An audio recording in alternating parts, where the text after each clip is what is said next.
你看日本人是怎么把2根三角铁焊接在一起的，这样直接焊接是错的。那么他用的是榫卯结构的技术来焊接角铁，真的是太厉害了。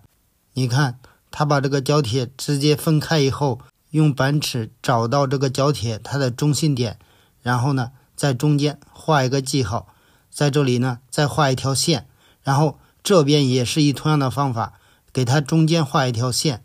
然后这样呢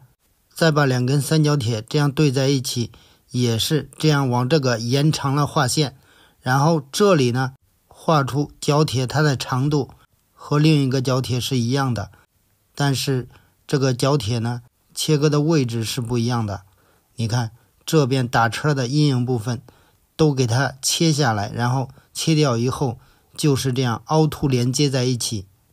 这就是榫卯结构技术，这样接的角铁既美观又牢固。